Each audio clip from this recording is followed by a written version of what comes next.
বিসমিল্লাহির রহমানির রহিম। আসসালামু আলাইকুম প্রিয় ছাত্রছাত্রী বন্ধু, আশা করি তোমরা সকলে ভালো আছো। আমি তোমাদের দোয়ায় আল্লাহর অশেষ রহমতে ভালো আছি। এই প্যান্ডামিক সিচুয়েশান যেটা চলছে, মহামারী করোনা ভাইরাস, সেই করোনা ভাইরাস থেকে আমরা নিজেকে মুক্ত রেখে সুস্থভাবে অবস্থান করতে পারছি, এটা আমাদের জন্য অনেক বড় পাওয়া, এটা আল্লাহর নেয়ামত। তো পরবশ কম্পন, মুক্ত কম্পন, পরবশ কম্পন, অনুনাদ। মুক্ত কম্পন, পরবশ কম্পন, অনুনাদ শব্দ তরঙ্গের এই তিনটা বিশেষ ধর্ম বা বৈশিষ্ট্য বলা হয়, বা এটা শব্দ তরঙ্গের অনেকটা মৌলিক বিষয়। আজকে আমরা এই তিনটা বিষয়ের সংজ্ঞা এবং তাদের বিস্তৃতি নিয়ে আমরা আলোচনা করব। সে আলোচনায় আমি তোমাদের সাথে আছি doctor Aliuddin, lecturer physics, Shahiduddin degree college. আর সাথে আছে আমার এই প্রিয় চ্যানেল ডক্টর আলিউদ্দিন। তোমরা আসো, চলো। আসলে মুক্ত কথাটার অর্থ কী? ফ্রিডম, তাই না? যেমন আমরা এখন স্বাধীন, একটা সময় ছিল আমরা স্বাধীনভাবে, বাক স্বাধীনতা ছিল না, কথা বলতে পারতাম না, বাংলায় কথা বলা যেত না, তাই না? বাংলার নিয়ম কানুন মেনে চলা যেত না। তাহলে সেই স্বাধীনতা থেকে 1952 সালে আমরা মুক্তি পেয়েছি, তাই না? তারপরে পরাধীনতার শৃঙ্খলে আবদ্ধ থেকে আমরা 71 সালে মুক্তি পেয়েছি। তাহলে এই যে মুক্তি পাওয়া, মুক্ত, এই কথাগুলোর অর্থ কী? যে কোনো একটা বেড়াজাল বা আবদ্ধ জায়গায় থেকে বা অন্যের ডিকটেশন থেকে বের হয়ে নিজের মতে চলাটাই হচ্ছে স্বাধীন বা স্বাধীনতা। তো এখন আমাদের বিষয়টা হচ্ছে কীরকম, যে কম্পাঙ্কের ক্ষেত্রে আমাদের এটাকে হিসেব করব, মুক্ত কম্পন। কারণ তরঙ্গের বৈশিষ্ট্য নির্ধারিত হয় কম্পন, বিস্তার, এই সমস্ত দ্বারা। তাহলে কোনো বস্তুর মুক্ত কম্পন বলতে আমরা কী বুঝব? প্রত্যেকটা বস্তু তার অসংখ্য কণার সমন্বয়ে গঠিত, এবং ওই কণাসমূহের মধ্যে তাদের আন্তঃআণবিক বল আছে। ওই আন্তঃআণবিক বলের কারণে তাদের কাঠিন্যতা নির্ভর করে, তাদের স্থিতিস্থাপকতা নির্ভর করে। তাহলে এই সমস্ত বিষয়গুলোর কারণে ওই বস্তুটার কতটা স্ট্রেস নিতে পারে সেটা আমরা দেখে থাকি, তাই না? তাহলে ওই বস্তুটার হার্ডনেস কেমন সেটা আমরা বলে থাকি। তাহলে কোনো বস্তুতে যদি আমরা আঘাত করি, তাহলে সেই আঘাত ওই বস্তুর ভিতরে কি করে, একটা কম্পন সৃষ্টি করে। কী ধরনের কম্পন? তার কণাগুলোর একটা কম্পনের মাধ্যমে ওই বস্তুর কম্পন সৃষ্টি হয়। তাহলে এই কম্পন কিসের উপর নির্ভর করবে? ওই বস্তুর হার্ডনেসের উপর নির্ভর করে। যেমন একটা ইঁটে যদি আমরা এরকম করে আঘাত করি, তাহলে সে যেভাবে কম্পিত হবে, আমরা যদি পাতলা একটা টিনের উপর এভাবে আঘাত করি, তাহলে তার কম্পনের মাত্রা বেশি হবে। কারণ এই যে ওই বস্তুটাকে নড়ানোর বা তাকে কম্পিত করার ক্ষমতা কেমন, সেইটা নির্ভর করবে আমাদের। তো এখন দেখা যাচ্ছে যে কোনো বস্তুতে যদি আমরা শক্তি প্রয়োগ করি, তাহলে ওই বস্তু কতটুকু কম্পিত হচ্ছে, ওই বস্তু কতটুকু কম্পন দিতে পারছে, এটা যে ওই বস্তুকে আমরা আঘাত করার পরে ওই বস্তুর কণাগুলোর অবস্থান, তাদের আন্তঃআণবিক বল, তাদের গঠন, আকৃতি, এসবের উপরে নির্ভর করবে। তাহলে এই সমস্ত বিষয়গুলোর উপর নির্ভর করে ওই বস্তুটা কম্পিত হতে থাকবে। তাহলে এই সমস্ত বিষয়গুলোর উপর ভিত্তি করে ওই বস্তুটা যদি কম্পিত হতে থাকে, তখন ওই বস্তুটার কম্পনকে আমরা বলবো মুক্ত কম্পন। অর্থাৎ কাঁপতে পারে এরকম কোনো বস্তু বা স্পন্দনক্ষম কোনো বস্তুকে আন্দোলিত করলে বস্তুটি নির্দিষ্ট কম্পাঙ্ক এবং পর্যায়কালে স্পন্দিত হতে থাকে। এই ধরনের কম্পনকে মুক্ত কম্পন বা ফ্রি ভাইব্রেশন বলে। এখানে স্বাভাবিক কম্পন বা ন্যাচারাল ভাইব্রেশনও বলা হয়ে থাকে। তো এগুলো কি? যেমন আমরা একটা সরল দোলক যদি তৈরি করি, সেই সরল দোলকটা নির্দিষ্ট কার্যকরী দৈর্ঘ্যে রেখে যদি আমরা তাকে একবার দুলে ছেড়ে দিই বা একবার টেনে ছেড়ে দিই, তাহলে সে হচ্ছে নিজস্ব কম্পনে এরকমভাবে কিছুক্ষণ ধরে দুলতে থাকবে। তাহলে এই নিজস্ব কম্পাঙ্কে যে দুলতে থাকে, এই দোলনটা হচ্ছে তার মুক্ত কম্পন, ফ্রি ভাইব্রেশন। তার মানে একবার টেনে ছেড়ে দিয়েছি আমরা। তাহলে কোনো একটা স্থিতিস্থাপক বস্তু যদি আমরা এরকম টেনে ছেড়ে দিই, তাহলে ওই বস্তুটা কিছুক্ষণ এরকমভাবে দুলতে থাকে। এই যে এইভাবে দুলতে থাকে, এই দোলনটা হচ্ছে তার মুক্ত কম্পন। এই মুক্ত কম্পনের সময় কি হবে? তার নিজস্ব একটা কম্পাঙ্ক আছে, তার নিজস্ব একটা পর্যায়কাল আছে। এইভাবে সে কম্পিত হতে থাকে।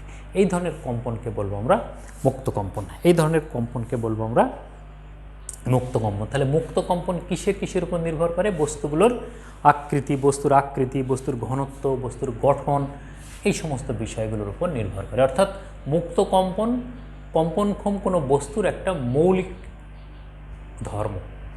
ঠিক আছে, এইটা। এখন আর একটা শব্দ আছে যেটা পরবশ কম্পন বলা হয়। এই পরবশ কম্পন কাকে বলে?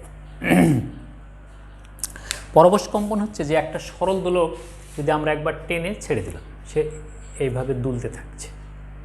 তাহলে ওই দুলতে দুলতে যখন আমার কাছে আসলো, আমি আবার বল প্রয়োগ করলাম, তেলে গেল, আবার বল প্রয়োগ করলাম, আবার বল প্রয়োগ করলাম, দেখা গেল ওই সরল দোলকটার বা ওই সরল দোলকের যে কম্পাঙ্ক ছিল, তার মুক্ত কম্পন যেটা ছিল, সেই কম্পাঙ্কে সে কম্পিত হতে চাচ্ছিল, কিন্তু আমি বারবার তার উপর একটা বল আরোপ করেছি, আরোপিত বল প্রয়োগ করেছি। এই আরোপিত বলের একটা কম্পাঙ্ক আছে, অর্থাৎ ফ্রিকুয়েন্টলি প্রয়োগ করছি আমরা। তাহলে কত সময় পর পর প্রয়োগ করছি, তাহলে সেটা কম্পাঙ্ক। তাহলে ওই কম্পাঙ্ক তার উপরে আমরা আরোপ করছি। তাহলে আরোপ করতে থাকলে এ একটা সময় বিরক্ত হয়ে নিজের কম্পনে কম্পিত হতে চায়। তাহলে কি করবে? সে কিন্তু পারবে না, কারণ তার উপরে বল প্রয়োগ করা হচ্ছে। তাহলে বল প্রয়োগ একটা সময় কি হবে? সে নিজের কম্পাঙ্কটা বিলীন হয়ে আরোপিত কম্পাঙ্কে কম্পিত হতে থাকে। ঠিক আছে, তার মানে নিজস্ব মুক্ত কম্পনকে সে হচ্ছে ধরে রাখতে না পেরে সে আরোপিত কম্পাঙ্কে কম্পিত হতে থাকে। তাহলে এই ধরনের কম্পনকে বলা হয় পরবশ কম্পন, ফোর্সড ভাইব্রেশন। অর্থাৎ মুক্ত কম্পনে কম্পনশীল কোনো বস্তুর উপরে পর্যায়ক্রমিকভাবে যদি আমরা বাহ্যিক কম্পন প্রয়োগ করি, একটা সময় ওই বস্তুটা কি হবে? আরোপিত কম্পাঙ্কে কম্পিত হতে থাকে। এই ধরনের কম্পনকে বলা হবে পরবশ কম্পন বা আরোপিত কম্পন। পরবশ কম্পন বা আরোপিত কম্পন, এটাকে এই জন্য ফোর্সড ভাইব্রেশন বলা হয়, ফোর্সড ভাইব্রেশন বলা হয়। ঠিক আছে, এখন বলছে ফোর্স ভাইব্রেশন কি? ফোর্স ভাইব্রেশন হচ্ছে যেমন এটা, এর ভিতরে 22 স্তম্ভ আছে, সেই 22 স্তম্ভের একটা কম্পন আছে, কিন্তু সেই কম্পন হচ্ছে শুনতে পাচ্ছি না। আমরা ফু দিলে আমরা সেই শব্দটা শুনতে পাচ্ছি। তাহলে এখন কি হচ্ছে? আমরা যে ফুঁটা দিচ্ছি, এই ফুঁয়ের কম্পনে এখন তার 22 স্তম্ভটা কম্পিত হচ্ছে। তাহলে এটা হলো কি? আরোপিত কম্পন। একটা ঘরের দেওয়াল আছে, এই দেওয়ালের উপরে ভূমিকম্পের ফলে ওই দেওয়ালটা ভেঙে গেল।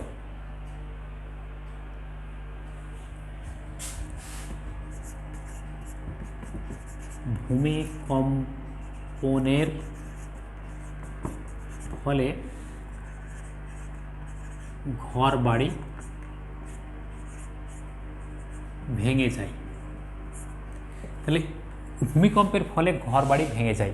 এখন ওই ঘর বাড়ি দেওয়াল এগুলো একটা নিজস্ব অবস্থান আছে, সেই অবস্থানের উপরে কম্পমান একটা শক্তি প্রয়োগ করা হলো, অর্থাৎ উচ্চ ক্ষমতা বা উচ্চ বিস্তার সম্পন্ন একটা কম্পন ভূমিকম্পে থাকে, সেই কম্পনটা ওই দেওয়ালের উপর প্রয়োগ করা হলো।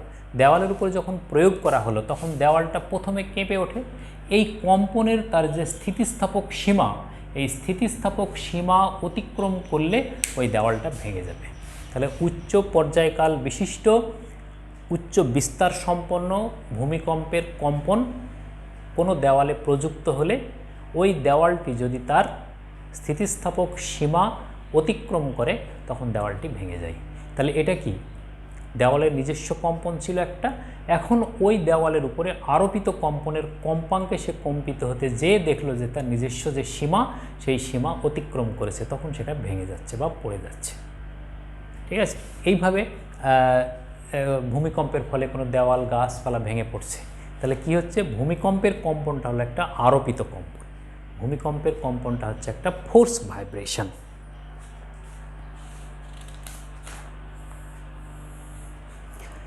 যেমন একটা স্টুডেন্ট, সে সকালে ঘুম থেকে উঠে নাস্তা করে একটু গেম খেলবে, তারপর একটু বন্ধুদের সাথে আড্ডা দেবে, এটা তার স্বাভাবিক মনের ইচ্ছা। তাহলে এটা হলো তার মুক্ত চিন্তা, এটা হলো তার মুক্ত চিন্তা। কিন্তু ঘুম থেকে তুলে ব্রাশ করে তার বাবা বলল যে তাকে নাস্তা করে স্যারের কাছে যেতে হবে। তাহলে ওই স্যারের কাছে দিয়ে আসলো তার ইচ্ছার বিরুদ্ধে, স্যারের কাছ থেকে আসলো গোসল করে কলেজে যেতে হবে, ইচ্ছার বিরুদ্ধে, বন্ধুদের সাথে আড্ডা দেওয়া হলো না। তাহলে এইভাবে কয়েকদিন সে মনোকষ্টে থাকতে থাকতে একটা সময় কী হবে, এটা মেনে নেবে। তাহলে তার যে মুক্ত চিন্তা যেটা ছিল, পড়াশোনা করবে না, বন্ধুদের সাথে আড্ডা দেবে, গল্প করবে, গেম খেলবে, এই চিন্তাটা আস্তে আস্তে আস্তে আস্তে তার ভিতর থেকে বিলীন হয়ে সে বাবা মায়ের হুকুম তার মধ্যে প্রতিষ্ঠিত হলো। এখন সে কি করছে, আর সমস্যা নেই, বাবা সকাল থেকে ঘুম থেকে তুললেই স্যারের কাছে যাচ্ছে, বাড়ি আসছে, গোসল করছে, কলেজে যাচ্ছে, এইভাবে সে চলতে থাকছে। এখন সে কি হয়ে গেল, আরোপিত কম্পন হয়ে গেল তার উপরে। তাহলে এখন সে ফোর্সড ভাইব্রেশন হয়ে গেল তার। তো এই আরোপিত কম্পন এবং পরবশ কম্পন, এই মুক্ত কম্পন এবং পরবশ কম্পন, এরা যদি একসঙ্গে মিলে যায়, কোনো বস্তুর মুক্ত কম্পন এবং পরবশ কম্পন যদি একসাথে মিলে যায়, তখন ওই বস্তুতে অনুনাদ তৈরি হয়। অনুনাদ, রেজোনেন্স।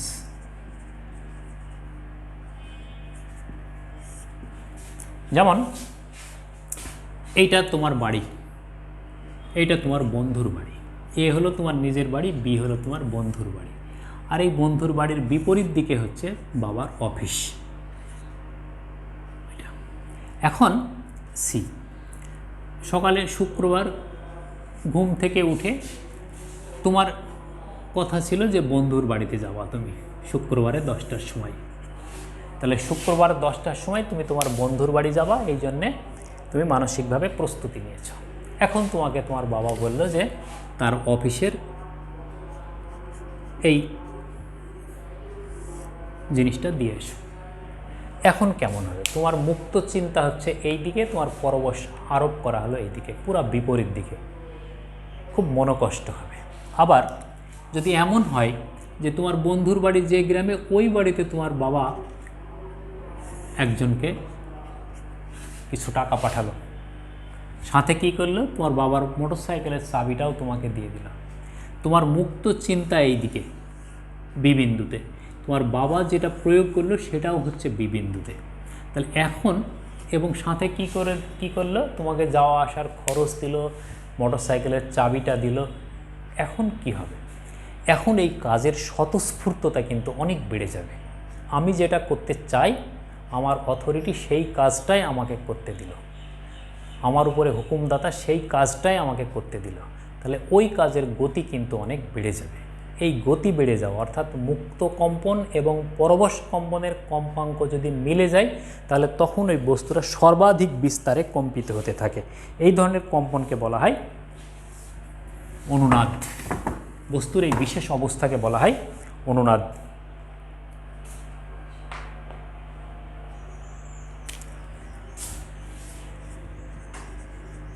কোনো বস্তুর উপর আরোপিত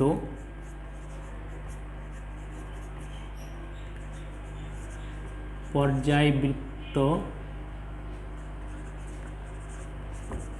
বলের কম্পন যদি বস্তুর মুক্ত কম্পনের সমান হয়, তাহলে বস্তুটি সর্বাধিক বিস্তারে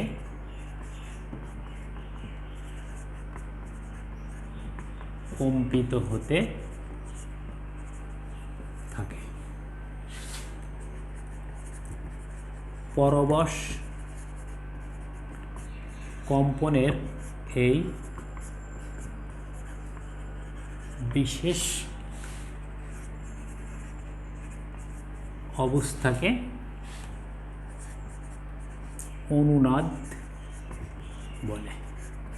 অনুনাদ বা রেজোনেন্স বলা হয়। অনুনাদ বা রেজোনেন্স বলা হয়। এটাকে আরও বলা যায় যে এটা একটা উৎস, এই উৎস থেকে একটা তরঙ্গ সৃষ্টি হলো। তাহলে এই তরঙ্গের কম্পাঙ্ক হচ্ছে এফ, আর এইখানে যে মাধ্যমের যে কণাটা আছে সেই কণার কম্পন হচ্ছে এফ নট। তাহলে যখন F is equal to F not হবে, অর্থাৎ কোনো মাধ্যমের কণার কম্পন, কোনো মাধ্যমে কণার কম্পন ওই মাধ্যমের ভিতর দিয়ে প্রবাহিত তরঙ্গের কম্পনের সমান হবে, তখন ওই তরঙ্গটা কী হবে, সর্বাধিক বিস্তারে কম্পিত হতে থাকবে। তখন এই তরঙ্গটা সর্বাধিক বিস্তারে কম্পিত হতে থাকবে। কম্পনের সেই বিশেষ অবস্থাটা, পরবশ কম্পনের সেই বিশেষ অবস্থাটাকে বলবো আমরা রেজোন্যান্স বা অনুনাদ। রেজোন্যান্স বা অনুনাদ। তাহলে এটা কি হচ্ছে যে তরঙ্গের কম্পন এবং মাধ্যমে কণার কম্পন একটা সময় সমান হয়ে যায়, তাহলে সেই অবস্থাটাকে বলবো আমরা রেজোন্যান্স বা অনুনাদ। তাহলে কম্পাঙ্কের কারণে বিস্তারের মান নিয়ন্ত্রিত হয়। কম্পাঙ্কের কারণে বিস্তারের মান নিয়ন্ত্রিত হয়। তাহলে এদিকে হচ্ছে কম্পাঙ্ক এফ, আর এই দিকটায় যদি আমরা বিস্তার বলি, বিস্তার, তাহলে এখন এই বিস্তার যত বেশি হবে শব্দ তত তীব্র হবে। তাহলে বিস্তারটা কখন বেশি হবে বলছে এরকম একটা অবস্থায় যদি দেখি আমরা, তাহলে এইটাই হচ্ছে বিস্তারের মান সর্বোচ্চ। এই বিন্দুটা হলো আমাদের F is equal to F not. F is equal to F not. F is equal to F not. তাহলে এই কম্পমান অবস্থায় F is equal to F not যখন হবে, তখন ওই মাধ্যমে কণার কম্পনটা কি সর্বাধিক বিস্তারে কম্পিত হতে থাকবে। এই অবস্থানটাকে বলবো আমরা রেজোন্যান্স বা অনুনাদ। রেজোন্যান্স বা অনুনাদ। এদিকে কি হবে, এদিকে F is less than F not, এদিকে হচ্ছে F not is less than F, বা এফ ইজ, এটাকে বলতে পারি আমরা F is greater than F not. তাহলে এফ নটের মান এফ অপেক্ষা বড় অথবা ছোট হলেই অনুনাদ সৃষ্টি হবে না। যখন সমান হবে তখন সেখানে হচ্ছে কম্পনটা কী হবে, অনুনাদ তৈরি করবে, এবং সেইখানে আমরা তীব্র শব্দ শুনতে পাবো। সেখানে আমরা তীব্র শব্দ শুনতে পাবো। এখানে আর একটা বিষয় দেখা যায়, এফ এদিকে হলো বিস্তার। তাহলে এই বিস্তারটা কখন হবে বলছে এরকম যদি দেখি আমরা, তাহলে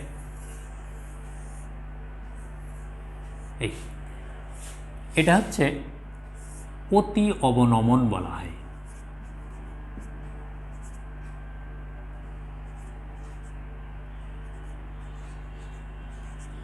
এটা মাঝারি অবনমন।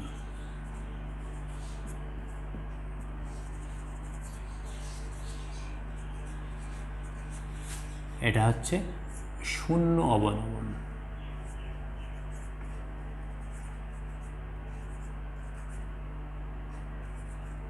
অবনমন মানে ডাম্পিং। এখন এই ডাম্পিংয়ের মান যত বেশি হবে, ডাম্পিংয়ের মান যত বেশি হবে, তাহলে কি হবে, এই তীব্রতার মান তত কম হবে, এই বিস্তারের মান তত কম হবে। কারণ কি, বিস্তারের মান তখন ওর সঙ্গে মিলছে না, মাধ্যমের কম্পাঙ্কের সঙ্গে মিলছে না। যখন মাধ্যমের কম্পাঙ্কের সঙ্গে মিলে যাবে তখন শূন্য অবনমন হবে। শূন্য অবনমন হলে বিস্তারের মান কী হবে, অসীম বা অনেক বেশি হবে। তখন এই শব্দটা আমাদের কাছে কি খুব তীব্র বা জোরালো শব্দ মনে হবে, তীব্র বা জোরালো শব্দ মনে হবে। তাহলে যে কম্পাঙ্কের দ্বারা সর্বাধিক বিস্তার পাওয়া যাচ্ছে ওই কম্পাঙ্কটাকে অনুনাদি কম্পাঙ্কও বলা হয়। তাহলে এফ যখন এফ নটের সমান হবে তখন এই এফকে আমরা বলবো অনুনাদি কম্পাঙ্ক। অনুনাদি কম্পাঙ্ক।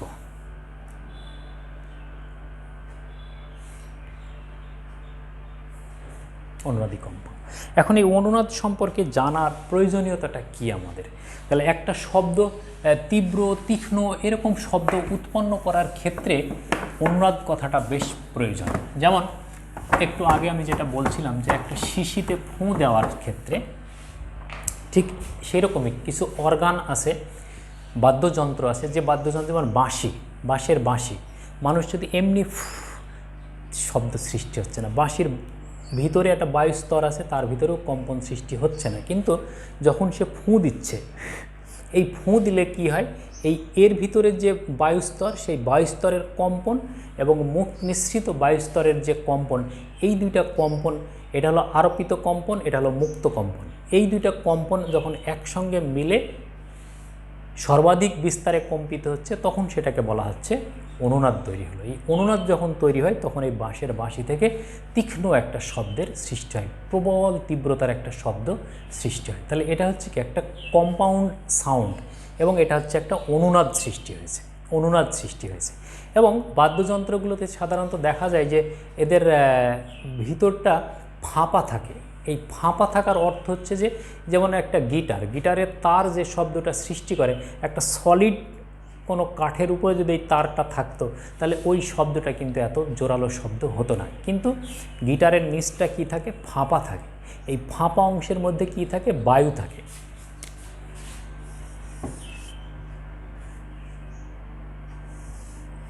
এটা ফাঁপা অংশ, এর উপর দিয়ে তার থাকে। এই তারটাকে যখন আমরা টেনে ছেড়ে দিচ্ছি, তখন কি হচ্ছে, এর ভিতরে যে বায়ুস্তর, এই বায়ুস্তরের কম্পনের সঙ্গে এর কম্পাঙ্ক মিলে যাচ্ছে। মিলে যেয়ে তখন কি হচ্ছে, তীব্র একটা শব্দের সৃষ্টি করছে, যেটা কি অনুনাদ সৃষ্টি করছে। এই শব্দটা তখন আমরা শুনতে পাই। এই জন্য বাদ্যযন্ত্রগুলোতে সাধারণত কি করা থাকে, যে নিচে বা ভিতরে ফাঁপা অংশ থাকে। যেমন ঢোল, ডুগি, তবলা, এগুলো যদি দেখি আমরা, তাহলে একটা চামড়ার আবরণ থাকে, তার নিচে কি ফাঁপা জায়গা থাকে। এই ফাঁপা জায়গাটা হচ্ছে অনুনাদ তৈরি করার জন্য বা শব্দ জোরালো করার জন্য তৈরি হয়। আমরা আরেকটা উদাহরণ জানি, যেমন কোনো ঝুলন্ত ব্রিজে সাধারণত সৈন্যদের মার্চপাট নিষেধ করা থাকে। কারণ কি, কোনো ঝুলন্ত ব্রিজ যদি থাকে, একটা ঝুলন্ত ব্রিজ, এই ব্রিজের একটা নিজস্ব কম্পন আছে, মুক্ত কম্পন আছে, মুক্ত কম্পন। এর উপরে একসঙ্গে যদি সেনাদল প্যারেড করে, একসঙ্গে বহু সৈন্য যদি এর উপরে প্যারেড করে, তাহলে সেনাবাহিনীর কি হয়, একই সাথে পা ওঠে, একই সাথে নামে, একই সাথে। তাহলে এদের যে একটা কম্পন, এইটাকে যদি আমরা ফোর্স ভাইব্রেশন বলি, আর এটা যদি ফ্রি ভাইব্রেশন হয়, কোনো এক সময় এই ফ্রি ভাইব্রেশন এবং ফোর্স ভাইব্রেশন যদি মিলে যায়, তখন ওই বস্তুটা কী হবে, এই ব্রিজটা সর্বাধিক বিস্তারে কেঁপে যাবে। এখন এই সর্বাধিক বিস্তারে কম্পনশীল অবস্থায় যদি তার স্থিতিস্থাপক সীমা অতিক্রম করে, তখন এই ব্রিজটা ভেঙে পড়বে। এই জন্য ঝুলন্ত ব্রিজে আসলে, বা যে কোনো ব্রিজে সৈন্যদের মার্চপাট নিষেধ করা থাকে এই রেজোন্যান্সের কারণে। তাহলে রেজোন্যান্স যদি তৈরি হয়, তাহলে কি হবে, সর্বাধিক বিস্তারে কম্পিত হতে থাকবে। তাহলে আজকে আমি আমার ছাত্রছাত্রীদের উদ্দেশ্যে বলতে চাই, তোমাদের মনের যে ভাবনা, এটা হলো মুক্ত কম্পন। বাবা মায়ের যে হুকুমজারি, স্যারদের যে হুকুমজারি, এটা হলো পরবশ কম্পন। তো একটা জিনিস মনে রাখতে হবে, যে সর্বাধিক বিস্তার বা সর্বোচ্চ জায়গায় পৌঁছানোর জন্য তোমার এবং তোমার উপর আরোপিত কম্পন, যেটা শিক্ষক এবং বাবা মা, এদের দুইটার মিলন ঘটতে হবে। তাহলে কি হবে, তুমি সর্বোচ্চ অবস্থানে পৌঁছাতে পারবে, অর্থাৎ জীবনের রেজোন্যান্স তৈরি করতে হবে। তো ভালো থাকো, সুস্থ থাকো, আর সবাই রেজোন্যান্স তৈরি করো, বাপ মায়ের মুখ উজ্জ্বল করো, এ কামনায় আল্লাহ হাফেজ।